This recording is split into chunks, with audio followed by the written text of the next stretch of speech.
Bonjour et bienvenue dans cette nouvelle saison, donc saison 5 et surtout dans ce nouvel épisode. Alors, l'objectif de cette nouvelle saison et surtout dans la continuité de ce podcast, toujours essayer de faire en sorte que même si ça va mal, que ça aille mieux. Comment déjà en transformant tout notre environnement, toute notre vie d'une façon meilleure, en tout cas meilleure pour vous, donc meilleur pour les autres, meilleur pour vous, et que ce soit toujours dans le positif. Alors comment reconnaître le positif du négatif? Vaste question, puisque le positif pour moi pourra peut-être pour vous être justement l'inverse. Donc c'est difficile parfois à définir. Ce qui est bien pour certains, peut-être pas bien du tout pour d'autres. Mais dans l'ensemble, on va dire que on retrouve les mêmes thèmes, tout ce qui concerne le négatif, que ce soit la méchanceté, que ce soit faire du mal aux autres, que ce soit les guerres, que ce soit les combats, l'injustice. En règle générale, quand même, on retrouve les gros thèmes. Donc déjà, si on essaie d'être plus positif dans ces vastes thèmes, mais gros thèmes principaux, peut-être que, encore une fois de plus, sur mon dernier podcast, l'effet boule de neige, ça se répercute ensuite pour vous, pour tout le monde, et puis pour la Terre entière en fait. C'est souvent des ondes, hein. Vous avez qu'à remarquer depuis qu'il y a certains États, certains chefs d'État qui sont dans le négatif, qui veulent faire la guerre, qui veulent vendre des armes. Souvent, c'est aussi un ensemble de groupes, enfin un ensemble de personnages qui peut-être veulent la même chose pour justement ces effets néfastes et négatifs. Alors pour eux, effectivement, attention, c'est là où on en vient à dire oui, mais le négatif et le positif n'est pas toujours le même pour l'un ou pour l'autre. Alors évidemment, parce que ce qui est positif pour eux, le fait de faire la guerre et de se ramasser plus d'argent déjà de base, c'est positif pour eux, on est bien d'accord. Mais dans le sens où ils vont aller faire du mal à plein d'autres personnes, ils vont tuer des gens par leur façon de se comporter, d'être, leurs décisions, va faire que va y avoir quand même des pertes humaines et qui découlent de la famine, de gens qui quittent leur pays. Enfin bon, on connaît le système, hein, évidemment. Pourquoi tant d'immigration? Souvent parce que justement les chefs d'État qui sont dans des États, même s'ils sont riches malheureusement, ont toujours envie d'apporter une répression, d'apporter alors c'est plus qu'une répression, c'est une façon de vivre quand on voit des pays qui étaient très démocratiques, qui deviennent vraiment répressifs, dictature, hein, tout simplement. Donc c'est là où c'est grave, c'est très grave, surtout quand on a réussi, moi je vais parler pour la France encore une fois de plus, surtout qu'on a quand même une histoire qui fait que depuis des siècles,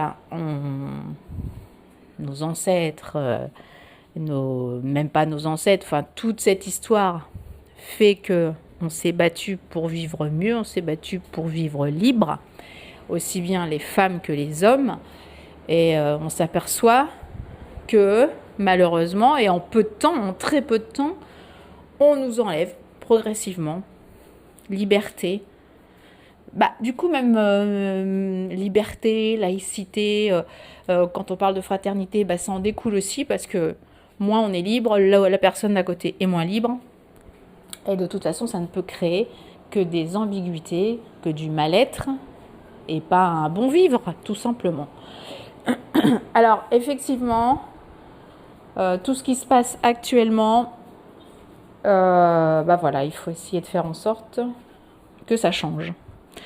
Comment Alors, quand c'est notre vie perso, vraiment perso, on peut le gérer tout seul. C'est à nous de décider si on a envie d'aller mieux.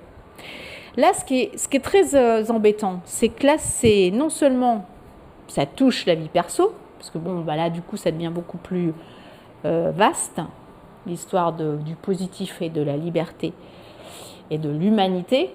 Ça ne touche pas seulement notre habitude, nous-mêmes. Maintenant, ça fait en sorte que ça touche les gens qui sont autour de vous, des gens que vous connaissez, des gens que vous ne connaissez pas, et donc du coup, un peuple. Tout ça parce que une personne, 2, 3, quelques personnes vont décider que. Alors que ces personnes qui sont logiquement là pour améliorer, aider, parce qu'elles ont été élues logiquement, démocratiquement, pour faire en sorte, je vais prendre l'exemple de la France, que cette France ou que d'autres pays soient toujours valorisés dans ce monde, parce qu'on a toujours eu cette histoire qui fait que la France, c'est un petit pays. Quand on voit le monde, c'est un petit pays.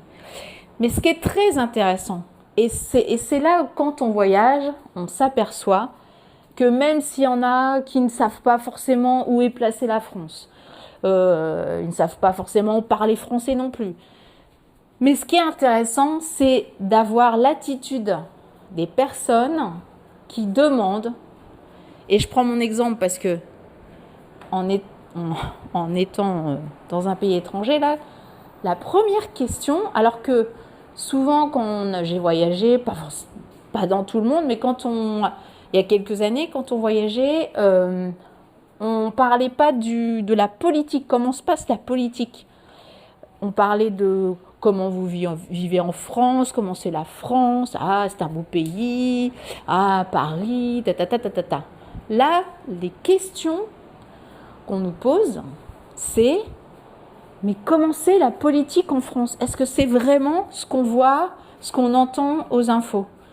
Et c'est là où c'est très intéressant. Parce que eux-mêmes, ces personnes qui logiquement seraient intéressées à autre chose, ils sont inquiets par rapport à ce qui se passe en France. Pourquoi ? Parce que on a beau essayer de faire autrement, on a beau ne pas être d'accord, et la France, je suis désolée, c'est quand même l'image de la liberté, de la démocratie, du rayonnement.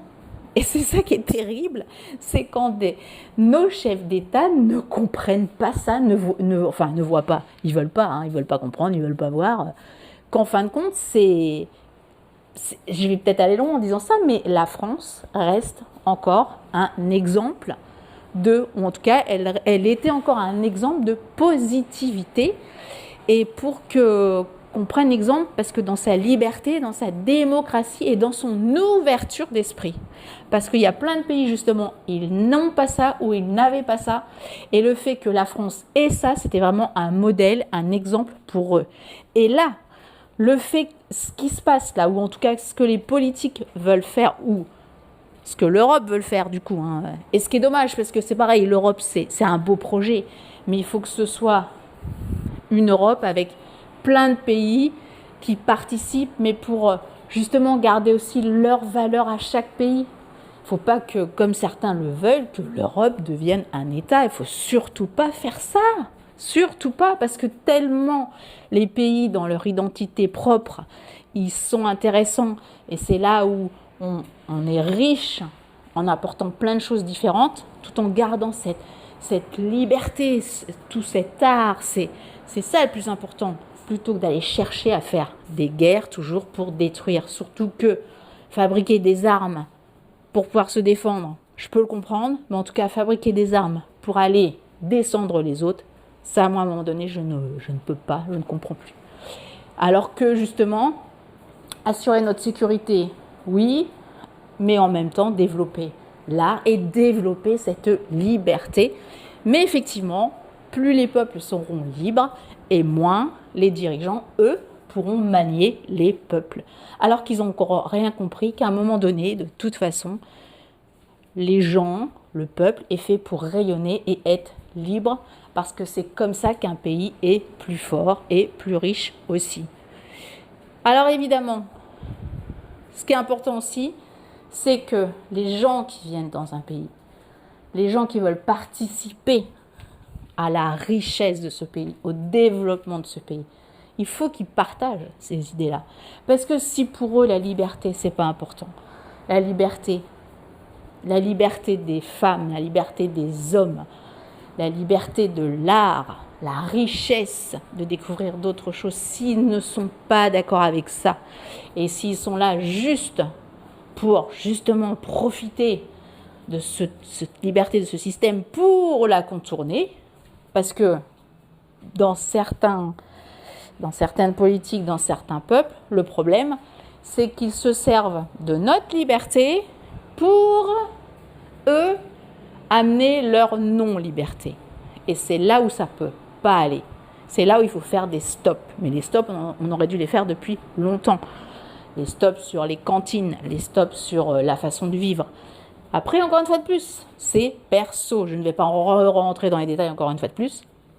Il faut que les gens soient d'accord avec cette liberté, cette ouverture. Sinon, on ne va pas dans ce pays concerné. Et comme, évidemment, les gens qui viennent forcément dans certains pays, c'est pas pour ces raisons-là, c'est pour d'autres, parce que on n'a encore rien compris, mais c'est aussi voulu, je ne vais pas revenir dessus, j'en avais déjà parlé dans d'autres épisodes, il y a des associations, s'il n'y a plus ça, elle n'existe plus non plus. Mais bon, il faut savoir aussi ce qu'on veut, si on veut vraiment que les gens soient heureux et libres, ou alors toujours malheureux et pauvres, encore une fois de plus, parce que la pauvreté, c'est ça aussi de vouloir la non-liberté, ça engendrer une non-pauvreté, une pauvreté justement. Et c'est là où il faut faire attention. Donc, liberté, positivité toujours, et essayer de dégager surtout ceux qui ne vont pas dans ce sens-là. Au niveau de l'ampleur d'un pays, de l'ampleur pour dévaster un pays, ça va très vite, mais je pense qu'il y a encore plein de personnes qui ne s'en rendent pas encore compte. Et le fait de rencontrer des gens qui habitent ici et qui ne connaissent peut-être même pas où se place la France, mais la France, c'est un symbole, de demander mais qu'est-ce qui se passe vraiment en France ? Est-ce que c'est vraiment comme ça ? Est-ce que ça va devenir vraiment comme ça ? Ça les inquiète beaucoup. Quelque part, le fait que ça les inquiète, moi je pense qu'il faut se servir de ça aussi pour réinverser cette machine, que tout redevienne beaucoup plus positif. En tout cas, que tout de suite, dès que vous avez des gens qui vous disent « Ah ouais, mais on va mettre qui ? Il n'y a personne pour remplacer machin, remplacer... » Il y a toujours une solution. Il faut se dire qu'il y a toujours une solution, et une solution en mieux. De toute façon, là, on arrive vraiment dans le pire. Et c'est pas fini. Donc, avant d'être vraiment dans le moins, le plus du pire, c'est là où il faut... mais soyez curieux, allez, vraiment, les étrangers, je suis sûre que même les étrangers là, c'est même sûr, parce que moi j'ai eu le cas aussi en France, les étrangers nous disent, mais qu'est-ce que vous attendez pour ne pas faire quelque chose, quoi ? Et des gens justement qui sont venus en France pour être libres. Et quand ils voient ce qui se passe, l'insécurité qu'il y a, ils disent, mais qu'est-ce que vous foutez, quoi ? Qu'est-ce que vous foutez ? Moi, j'ai quitté un pays pour venir en France pour être libre, pour les bonnes raisons donc. Et vous vous rendez compte de ce qui se passe ici en France ? Les gens, les étrangers qui vivent déjà en France, les étrangers qui voient la France de l'extérieur, sont inquiets de ce qui se passe. Parce que, quoi qu'on pense, quoi qu'on fasse, quoi qu'on dise, malgré tout, la France reste un exemple de liberté, de positivité. Et c'est surtout ça qu'il faut retenir pour la suite, si on veut vraiment garder cette ouverture de libre pensée, libre, l'arbitraire, là, vraiment, et surtout vraiment rester dans cette positivité. Ciao, je vous souhaite une belle soirée, une bonne journée, en tout cas, à très bientôt, ciao.